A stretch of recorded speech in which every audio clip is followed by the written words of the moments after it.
Most iznad rijeke Omble bio je jedan od prvih većih građevinskih projekata u gradu Dubrovniku i cijeloj Hrvatskoj u njenoj samostalnoj povijesti.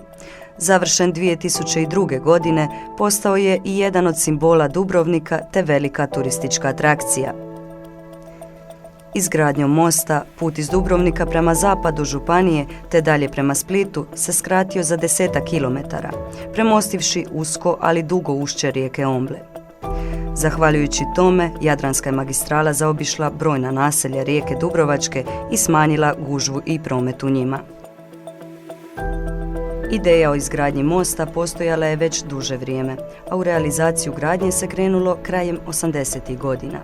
Tada su izgrađene pristupne ceste iz naselja Lozica iz smjera zapada i gradskog predjela Nuncijata sa istoka.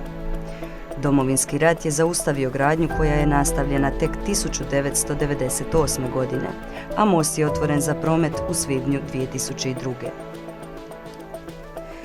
Most krase dva imena, most dr. Franja Tuđmana i most Dubrovnik zbog neslaganja dviju struja uključenih u projekt. Gradsko vijeće ga je nazvalo imenom prvog hrvatskog predsjednika koji je položio i kamen temeljac.